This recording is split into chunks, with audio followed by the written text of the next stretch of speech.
few months ago, a single Facebook message changed my life. It lifted a heavy burden off my shoulders, and it connected me with the universe.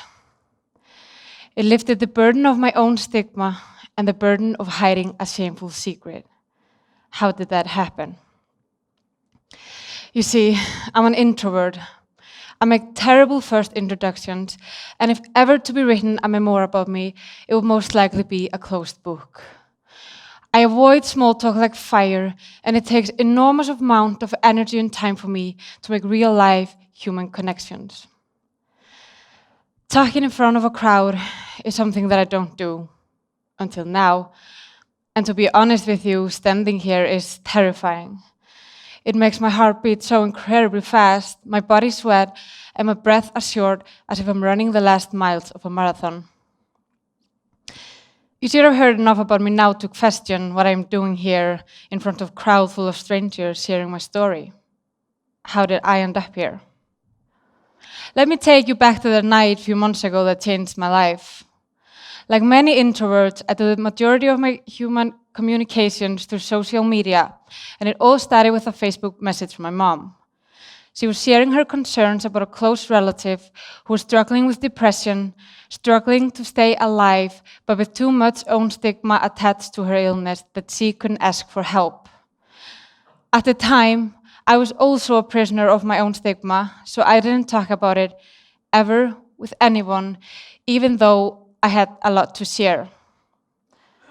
Over the course of my 12 years a slave battle, I had gone through endless self-work, gone to all kinds of therapies and therapists, crossing into a lot of walls and rejections and stigmas from all kinds of places.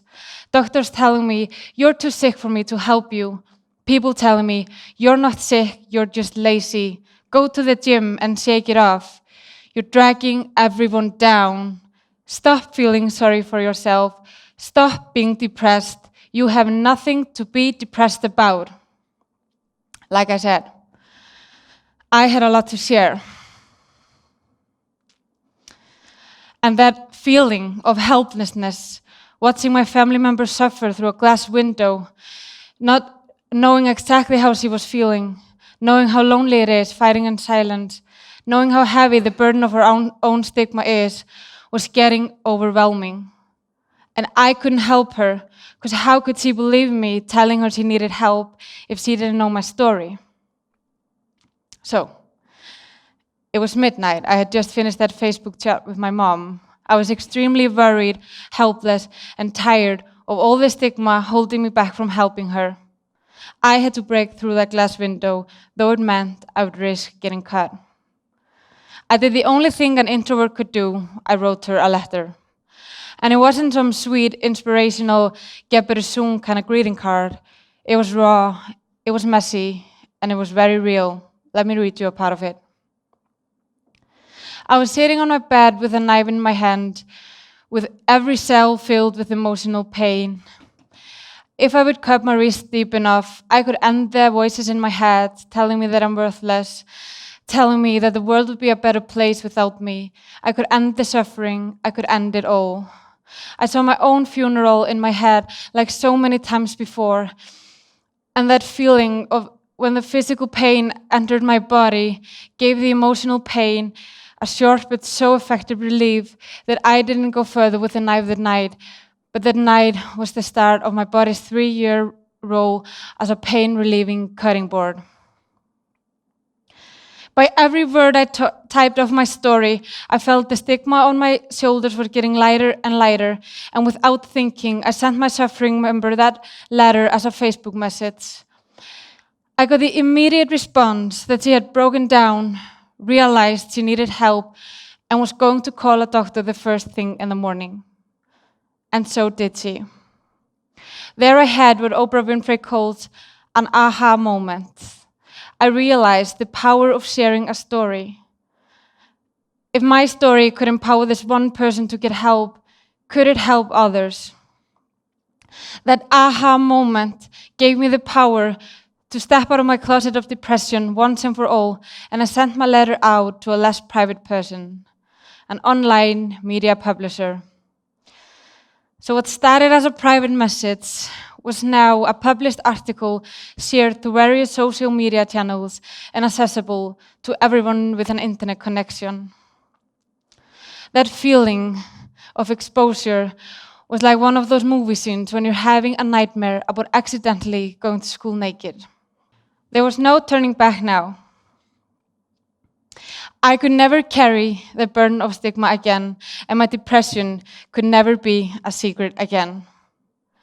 Living in Denmark at the time, with international friends around me, I didn't expect it would also connect me in real life. Some of my classmates that came up to me in school and they had translated my article from Icelandic into their language, and they shared with me their mental stories and asked me for advice. We connected on a whole new level, and we felt not as strangers fighting alone, but as family fighting together. And my stigma, gone. That heavy burden, gone. And for the first time, I felt not as I was just staying alive, but I felt as my life had purpose.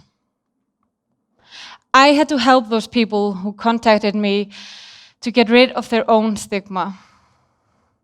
On Facebook, I connected with 2 like-minded stigma fighters, and together we created the hashtag I'm Not Taboo. I'm Not Taboo is a statement that our mental battles are not to be hidden, and that mental health is equally important to treat and talk about as physical health.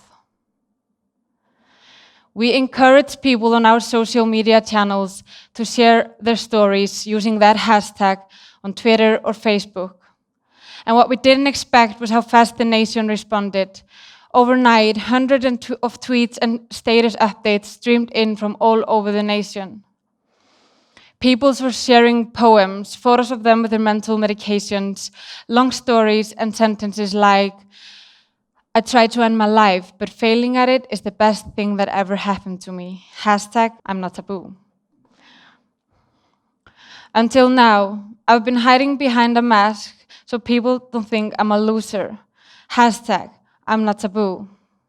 Not being able to deal with my disease because the society doesn't see it as one. Hashtag I'm Not Taboo. I'm terrified to share my story, but the shame is not mine anymore. Hashtag I'm Not Taboo. Brené Brown wrote, and I quote, when we deny our story, it defines us. When we own our story, we can write a brave new ending.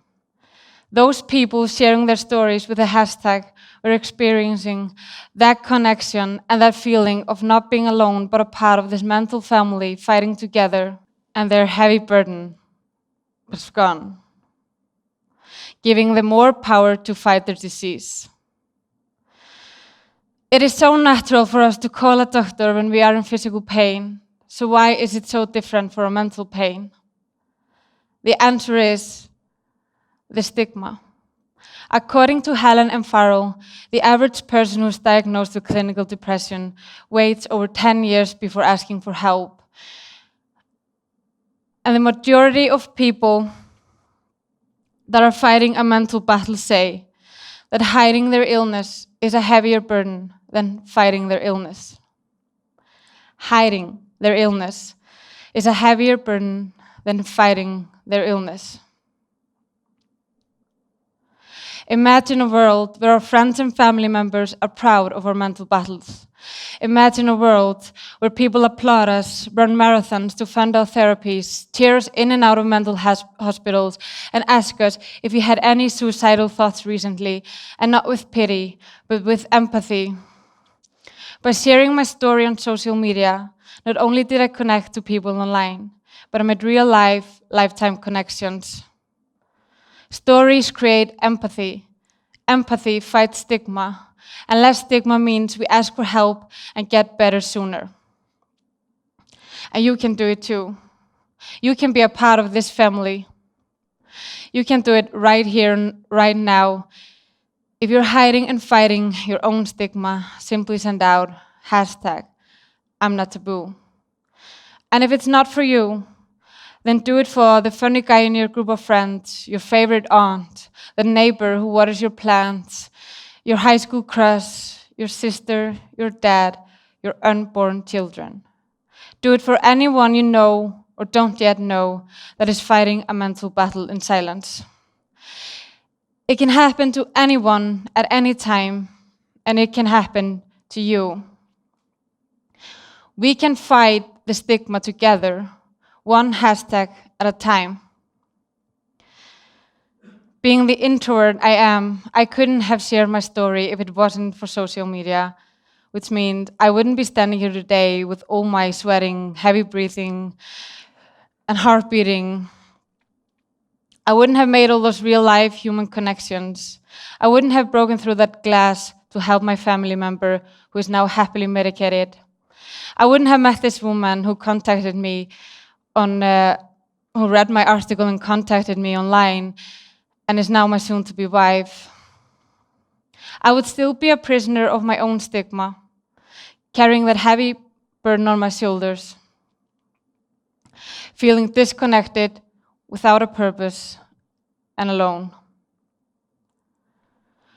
To fight the stigma, to fight the discrimination, to improve our mental health, and to free our burden of shame, we cannot be keeping our mental battles a secret anymore. Social media can disconnect us from the real world, but let's use it to connect us. I'm not taboo. Are you?